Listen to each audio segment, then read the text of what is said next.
Hi, darling, how are you doing? My name is Carolina Kuramaweyn. waxaan ka shaqeeyaa qaramada midoobay ee United Nations waaxda gargaarka degdega ah. fadlan haddaad dhibaato qabto ila soo xiriir aniga. هذا Carolina bala kula Kuramaweyn inaad afka balliga na wala way baryan dhulkayga harada loogu baqtiyo xoolina waa naga madhay beerina waa naga qalayna naga soo gaadhay qaramada midoobay fadlan way baryana. Oh, darling, I'm so sorry about your country. aniga waxaan u shaqeeyaa qaramada midoobay waxaan halkan u fadhiyaa dadka abaaraysan abaaraha ka bixiyo. So tell me Farax Solomon, what happened to you? abaarana la ya abaar oo dad iyo dunyada gaajiya harada wada baqtiyana beerihi waa naga wada qalay xoolihi maalinta ugu 200 neef baa naga dhintay Carolina wala noo gargaarada United Nations kii. Jesus, Roscala, my dear, that's horrible. And how many of your people are dead so far? معنى الله يمكن مستقف بحرات يقاش أقول أنت تكاجي. maxay leedahay baashan ka taagtay kaamada na waxaan ku nafar ma harin nafar dadka dhow waa baabeen bargaaj la isba raad galay aniga kulaadii ruuxan socotaan ma raadnay wala naga soo gaartay qaramada midoobay way baryanaa. Of course, darling, we will absolutely help you because we are the United Nations. But allow me to ask you, does your country have underground water? معنى dhulkiina biyo ma laga qodi karaa?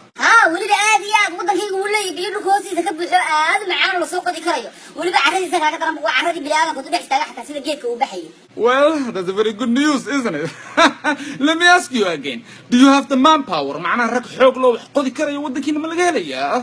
hawaartamaysaa away noo joogaan rag dhul loo qodaad sheegtay gidaarada sheegay waliba bal naga saanootay bal waxa nagu yeelatay ma sawir hada naga aragtay. That's very, very nice, my dear. Let me ask you my third question. Do you have trucks or cars in your country? معنى baabuurta biyaha qaada dhulkiina ma leeyahay?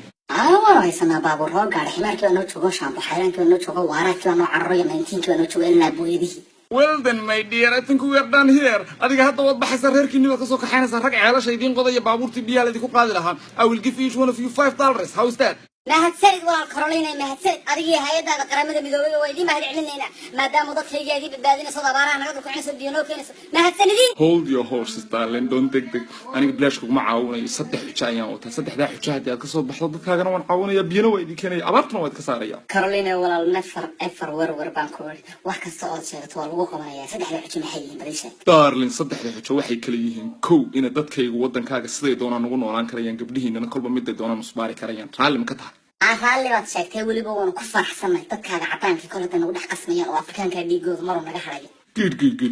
Well, let me tell you the second one. xujada labaadna waxa weeyaan in carruurtaadu iskuulka ay tagaan loogu dhigi doono dhaqanka iyaga iyo afkayga si ay kaaga wiiloobaan.